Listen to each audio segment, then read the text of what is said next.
Selamat pagi semuanya. Bagaimana kabarnya hari ini? Alhamdulillah, luar biasa. Allahu Akbar. Alhamdulillah. Baiklah, sebelum kita memulai pelajaran hari ini, kita akan berdoa terlebih dahulu. Silakan ketua kelas pimpin doanya. Baiklah teman-teman, sebelum kita mulai pelajaran pada pagi hari ini, alangkah baiknya kita berdoa menurut kepercayaan agama masing-masing. Berdoa mulai. Berdoa selesai. Ya, baiklah, doanya sudah selesai. Jadi sekarang Ibu akan mengabsen murid-murid Ibu terlebih dahulu ya. Baiklah, Ibu panggil ya namanya Tulus, Hadir. Azmatia. Hadir Ibu. Ya, semangat sekali ya Iya Azmatianya. dong. Elza Nora, Hadir Bu. Rusma Lingga. Hadir Bu. Ya, alhamdulillah berarti semuanya sudah hadir ya hari ini. Jadi kita hari ini akan mulai pembelajaran. Sebelum mulai pembelajaran, Ibu mau tanya, siapa yang masih ingat pelajaran minggu belakang? Ayo, siapa? Iya Ibu. Ya, silakan Tia, apa Tia? Minggu belakang tentang sistem gerak pada manusia Ibu. Ya, bagus. Nah, kalau begitu Ibu mau tanya lagi, siapa yang tahu apa fungsi tulang pada manusia? Lingga Bu. Ya, silakan Lingga. Fungsi tulang adalah menopang tubuh dan melindungi organ dalam tubuh, terus juga menghasilkan sel darah. Ya, bagus ya jawabannya. Nah, seperti yang dikatakan Lingga tadi, bahwa fungsi tulang itu menghasilkan sel darah bagi tubuh. Nah, pembelajaran yang akan Ibu sampaikan hari ini berhubungan dengan sel darah tersebut. Jadi sebelum itu Ibu ingin kalian membayangkan bagaimana jika di dalam tubuh kita itu ada sistem transportasi, di mana di dalamnya itu ada mobil, ada jalan, dan juga ada polisi lalu lintasnya. Nah, sistem ini nantinya akan berfungsi untuk membawa zat-zat yang dibutuhkan oleh tubuh kita ke setiap sel, lalu juga akan membawa zat-zat yang tidak lagi dibutuhkan oleh tubuh kita menuju ke luar tubuh.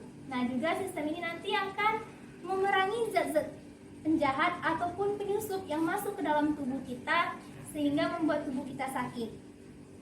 Coba anak-anak Ibu yang tahu sistem yang Ibu maksud ini sistem apa?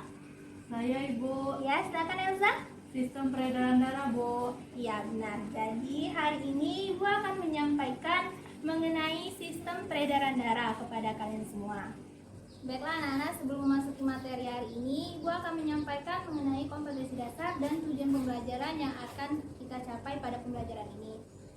Untuk kompetensi dasarnya, yaitu kompetensi dasar 3.6, di mana kompetensi dasar itu berisi mendeskripsikan keterkaitan antara struktur, fungsi, dan proses serta kelainan ataupun penyakit yang terdapat pada sistem peredaran darah manusia dan membandingkan dengan sistem peredaran darah pada ikan. Nah, di sini terdapat 8 tujuan pembelajaran. Namun, hari ini kita hanya akan mempelajari 4 tujuan pembelajaran, yaitu dari 3.6.1 sampai 3.6.4. Baiklah, kita masuk materi yang pertama, yaitu mengenai pengertian sistem peredaran darah. Seperti yang telah Ibu sampaikan tadi, bahwa sistem peredaran darah adalah proses pengedaran zat-zat makanan ataupun zat-zat yang diperlukan oleh tubuh kita menuju ke setiap sel yang ada di dalam tubuh. Lalu juga membuang zat-zat yang tidak lagi dibutuhkan oleh tubuh kita untuk dibuang keluar tubuh. Nah, sistem peredaran darah ini berfungsi untuk mensuplai oksigen dan juga membawa sari-sari makanan ke setiap sel. Selain itu, sistem peredaran darah ini juga berfungsi untuk menjaga suhu tubuh dan juga ada fungsi lainnya yang dapat anak-anak Ibu lihat di buku paket biologi halaman 141. Baiklah, untuk lebih memahami lagi materi hari ini, Ibu akan menampilkan sebuah video kepada kalian. Simak baik-baik ya video yang akan Ibu sampaikan. Darah pada manusia terdiri dari dua komponen sama, yaitu plasma darah ataupun sering disebut sebagai cairan darah dan sel-sel darah yang terdiri dari eritrosit, leukosit, dan trombosit. Darah mengalir melalui pembuluh darah. Di dalam pembuluh terjadi pertukaran antara oksigen dan karbon dioksida. Leukosit berfungsi membunuh bakteri. Pada saat bakteri memasuki pembuluh darah, maka leukosit akan langsung mengejar bakteri tersebut. Trombosit berperan dalam pembekuan darah. Pada saat luka, trombosit akan membentuk benang-benang fibrin sehingga akan menghambat ataupun menahan sel darah merah untuk keluar dari dalam pembuluh.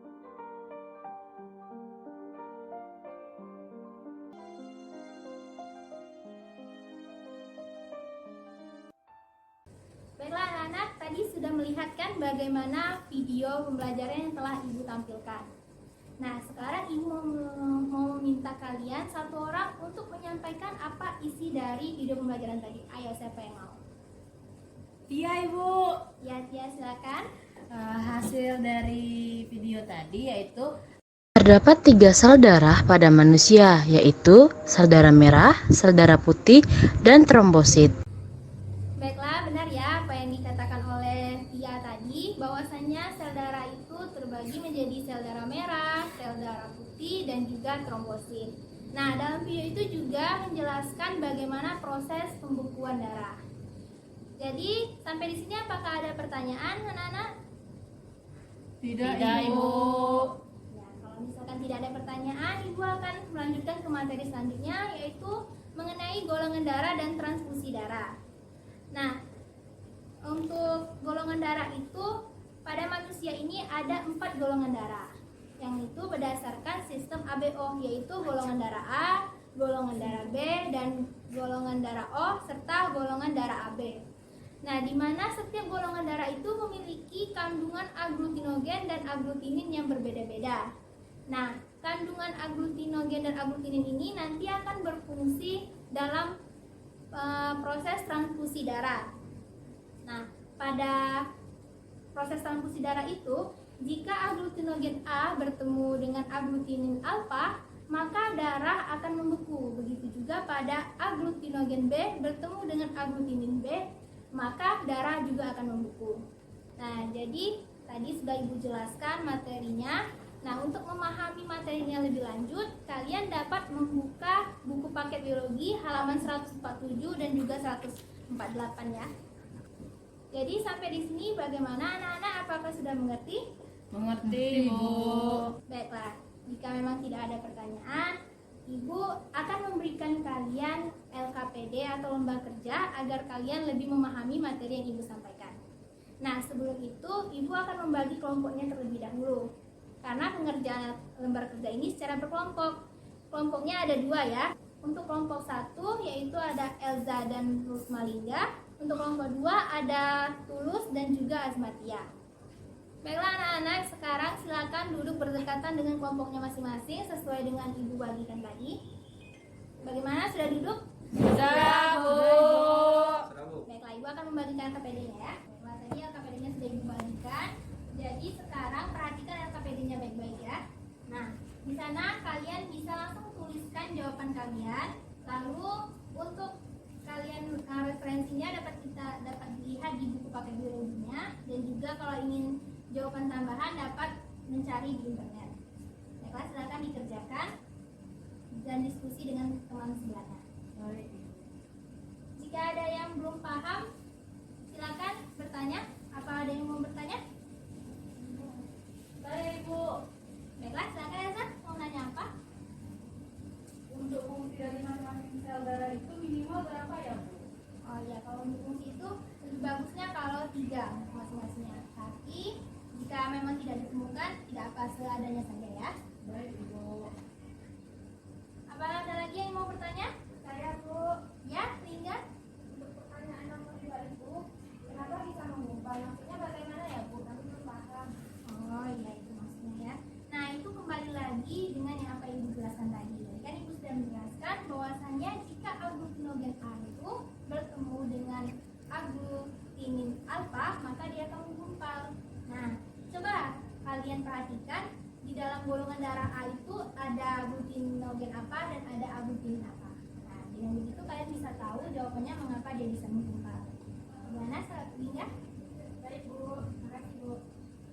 Baiklah anak-anak, silakan dikerjakan dan dilanjutkan. Baiklah, bagaimana? Apakah sudah selesai? Sudah Ibu. Baiklah anak-anak, tadi kalian sudah mengerjakan LKPD yang telah Ibu berikan. Nah sekarang Ibu akan meminta kalian untuk menyampaikan hasil diskusi kelompoknya masing-masing ya. Nah kita mulai dari kelompok nomor 1. Nah nomor 1 ini akan disampaikan oleh kelompok 1 yaitu Elza. Silakan Elza. Baik Ibu, untuk pertanyaan nomor 1 yaitu lengkapi tabel yang menunjukkan perbedaan dan fungsi masing-masing sel darah. Nah, Yang pertama, pembeda antara eritrosit, leukosit, dan trombosit adalah tempat produksi. Eritrosit diproduksi pada tulang rusuk. Leukosit diproduksi pada sumsum tulang. sedangkan trombosit diproduksi pada sel megaprosit sumsum tulang. Nah, selanjutnya yaitu ada fungsi. Eritrosit ini berfungsi untuk mengangkut oksigen ke sel tubuh, mengantar karbon dioksida ke paru-paru, dan menentukan golongan darah manusia. Selanjutnya, leukosit berfungsi untuk melindungi tubuh dari infeksi. Dan untuk trombosit berfungsi dalam proses pembukuan darah, mempertahankan keutuhan jaringan bila terjadi luka, dan berfungsi dalam usaha menutup luka. Ya bagus ya. Baiklah untuk pertanyaan nomor 2 silakan Indah dijawab. Baiklah, saya akan mencoba menjawab pertanyaan dari skema pembekuan darah. Pertama, ketika terjadi luka, trombosit akan pecah dan menghasilkan trombokinase. Trombokinase ini akan menghasilkan protrombin dengan menggunakan vitamin K dan ion Ca+. Protrombin ini akan menghasilkan trombin dan trombin akan menghasilkan fibrinogen yang kemudian akan menghasilkan fibrin. Baiklah, jadi kita langsung lanjut ke soal yang di belakang ya. Nah, di belakang itu ada juga 2 soal. Nah, ini akan dijawab oleh kelompok 2. Silakan kelompok 2 untuk nomor 1-nya. Iya. Baik Bu, saya akan menjawab pertanyaan dari nomor 1 yaitu penggolongan darah sistem ABO didasarkan adanya perbedaan aglutinogen dan aglutinin dalam darah. Aglutinogen adalah sebuah protein darah yang terdapat di dalam eritrosit dan memiliki fungsi sebagai antigen dalam darah. Aglutinogen ada 2 yaitu A dan B, sedangkan aglutinin adalah protein yang terkandung dalam plasma darah di mana protein ini dapat menyebabkan aglutinasi. Aglutinin ada 2 yaitu alfa dan beta. Ibu. Iya, bagus ya jawaban dari dia. Jadi ini pertanyaan terakhir akan dijawab oleh Tulus. Silakan Tulus dijawab pertanyaannya. Jadi pertanyaan itu Bu, bila seseorang yang bergolongan darah A mendonorkan darahnya pada korban kecelakaan yang bergolongan darah B, maka terjadi segumpalan. Mengapa demikian? Jelaskan. Jawabannya itu Bu, karena golongan darah A mengandung aglutinogen A dan aglutinin B, sedangkan golongan darah B mengandung aglutinogen B dan aglutinogen alfa. Sehingga apabila golongan darah A mendonorkan darahnya ke golongan darah B, akan terjadi penggumpalan karena bertemunya antigen dan antibodi yang sama. Iya, bagus ya. Tapi tadi bukan aglutinogen ya, tapi aglutinin Ya, itu maksudnya. Baiklah anak-anak, tadi kalian semua sudah mengerjakan LKPD-nya dengan baik. Untuk itu kita kasih aplaus untuk kita semua ya. Nah sekarang ibu ingin satu murid ibu yang menjelaskan ataupun menyimpulkan dari materi pelajaran yang kita pelajari hari ini. Silakan, siapa yang mau? Saya Bu. Ya silakan Rusma. Sistem peredaran darah adalah proses pengedaran berbagai zat yang diperlukan ke seluruh tubuh dan pengambilan zat yang tidak diperlukan untuk dikeluarkan dari dalam tubuh.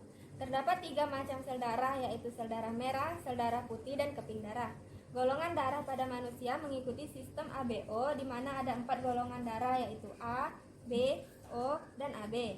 Berdasarkan kandungannya, ada aglutinogen dan aglutinin. Iya bagus ya, kita kasih aplaus untuk Lisa.